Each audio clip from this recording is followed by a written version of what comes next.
Two. Welcome back, everyone. Shannon Vasconcelos will now be joining me to answer listener questions. Welcome, Shannon. Thanks, Sally. How are you doing? I'm good, thanks. How are you doing? I'm great, thank you. Good. All right. So let's start with an admissions question because we have a few more admissions questions on the docket than we have finance ones. Yep. And this first question comes in from Christine. She sent it to us on Instagram. So folks, just so you know, you can reach out to us, ask us your questions on Instagram if you're not following us yet. Our account is @collegecoachbh, so make sure to give us a follow and you can send in any questions and we'll answer them on the air. But Christine asks us, how do you recommend researching the Why This College essay? That one is clearly a very tough one for students Yes. because I read a lot of essays for Why This College that kind of missed the mark.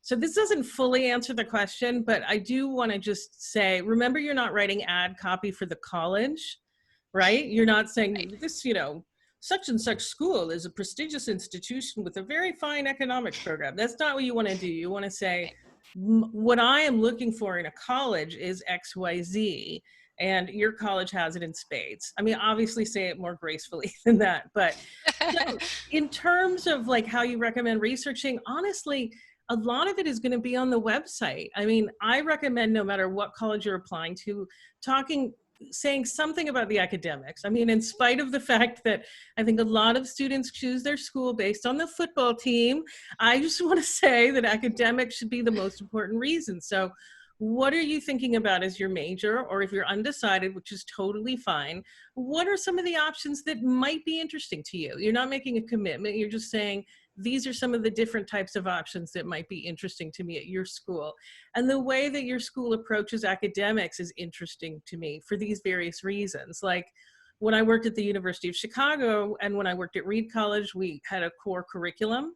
And so every student had to take some of the same groups of classes. And so we really liked it when students knew that about us and talked about that as a positive. So, so look for some of the things that might be like a little unique and interesting about your college. Look for some of the extracurricular activities that might be interesting to you. A lot of this information is on the webpage. That being said, if you've had a chance to visit the college, which really people can't do right now, but maybe you were able to visit back in February, or maybe you have been doing something that we really recommend, which is attending virtual open houses, for example, or online campus tours, or whatever, following colleges on social media. I mean, we recommend all of these things. Instead of writing about things that you noticed on your campus visit, you can write about at the open house where the professor of physics talked about the lab experiences that his students are offered and how exciting that was for you to hear about that, because that's something that you yourself want to do as well. So definitely, research the webpage, but this is one of the ways that I think it's highlighted that it's a good idea to go kind of beyond just a perfunctory web research. And by the way, when I talk about the webpage for the college, literally the college catalog is online. So you can go in and look at precisely the classes that you're going to be required to take, which you should do, by the way, because you might not, your major might be different. Might not like them. I think it is. Yeah, exactly. Right. I talk to a lot of students who want to do business and they don't like math. And I'm like, you really might want to look at what the requirements are for the business major. Some of them have a lot of math, some have less, but you want to be ready for it either way. But anyway, you can really do deep dives into research. Most academic departments have web pages, and then the catalog of courses is online. You can look up lists of activities. And then, like I said, follow on social media, so that that'll help you give a little more color to the essay as well. Perfect. I know one of my favorite tips that I have picked up from you and the other fabulous admissions experts on our team regarding the Why This College essay is the thumb test. Mm-hmm. And I think, to summarize it, you shouldn't be able to cover the name of the college with your thumb if it were on, a piece of paper, and have that essay apply to any other college. It should be so specific that you should be able to identify the college that you're writing about, even if the name was missing. Exactly. And while there are overlaps from college to college, every college is still slightly different in Hmm. how those things are going to be put together. I mean, literally, you can even look up what particular faculty members are doing Yeah. as part of their research, and mention that as something you might want to be involved in. So just try and really be specific, and the web page is going to be your best friend, but social media Right. too. Yeah. So, Whatever you do, don't plug the wrong college's name in there. oh my I God. know that we review essays here at Bright Horizons College Coach, and we get them all the time, right? That have Yeah. the wrong name left in there because the student wrote it about some other college and just forgot to flip the name. Right. Yeah. I'm like, you cannot do this. This is not going to make a good impression. No. Like, please do not do this. Yeah. So, yeah. All right. So, finance question from Matt. He says, Yes. "Hi, my name is Matt. I'm a rising senior. I love the podcast and have learned so much. So, thank you, Matt. We very much appreciate it. Today, I actually have my own question. In brief, I believe that I am a competitive applicant for a few Ivy League schools, but my family does not qualify for too much aid. However, I still need the assistance. Because these are Ivy Leagues, there will obviously be less merit opportunities. So what other options are there besides loans and paying out of pocket, which I am unable to do? Thank you so much." Yeah, and Matt sounds so lovely, and I wish I had a better answer for him, but frankly, there aren't a whole lot of options if you truly will not qualify for need-based financial aid at an Ivy League college. Um, Matt says I think there'll be less opportunities for merit aid at Ivy League college. There'll be zero opportunities, unfortunately, for merit aid at Ivy League colleges. They literally give none, Matt. So you just sort of cross that option off of your list at Ivy League colleges. Now, Ivy League colleges tend to be quite wealthy, and they do have lots and lots of money available for need-based aid. So I know you said, Matt, that you didn't expect to qualify for much. I don't know how much research you've done to bring you to that determination, but if you have not done so yet, I would fill out the net price calculator on the websites of the colleges you're interested in. Net price calculators, we've done segments about them before, but they're sort of a basic financial aid calculator. You plug in your basic financial info and it will spit out for you an estimate of what financial aid you would receive from that particular college.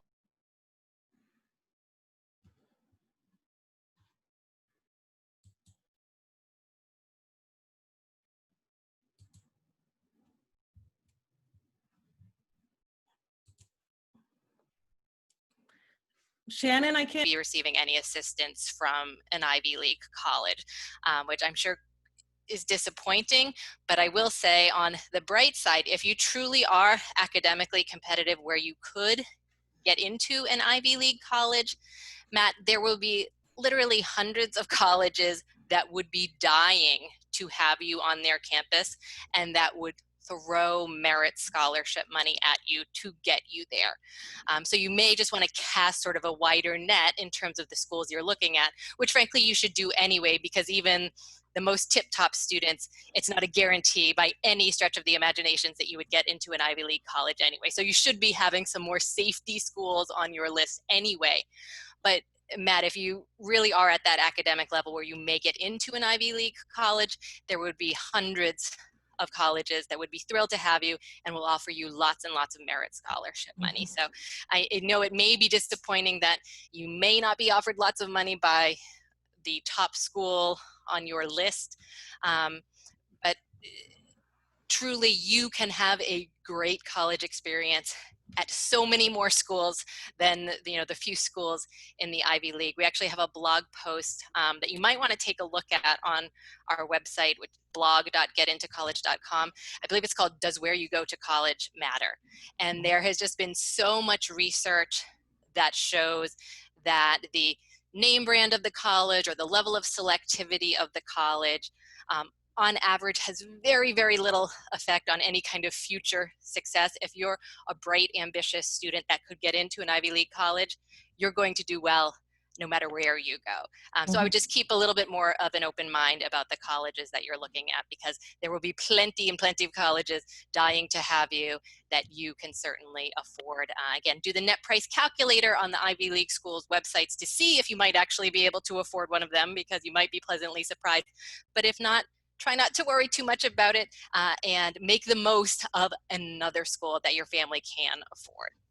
Oh, and I guess I should just say, what other options are there besides loans and paying out of pocket? There just really aren't many. There are private scholarships out there that you can apply for, and if you win them, take them to any school. So you could win private scholarships and apply them to your bill at an Ivy League school.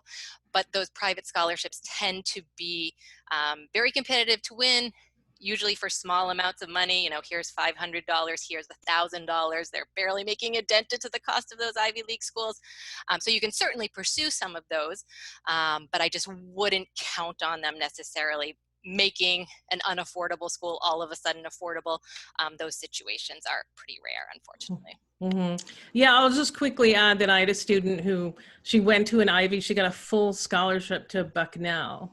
Mind you, she came from a family where money was no object. They weren't in the top 1%, they were in the top 0.1, maybe more percent. So, right. But yeah, I mean, and this was Bucknell. Bucknell's an excellent school. You will have all the opportunities in the world if you go to some place like Bucknell. Yes. So yeah, Absolutely. something to think about. For sure. So the next question for you, Sally, comes in from Nisha, and she says, what are the differences in value acquired in terms of education, brand value, alumni, placement, etc., between attending an on-campus college versus attending online courses, which could be tremendously cheaper and certainly way more simple logistically?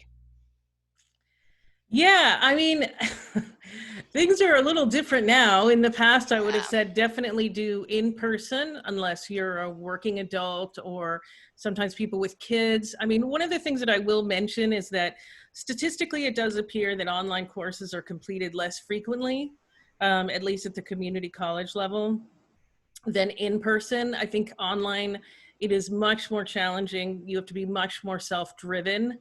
There's something about online education that means that students are less likely to complete. I think, I mean, and I want to be clear again, online education is so valuable for so many reasons, not least of which is you don't want to get a terrible infectious disease or give it to your parents.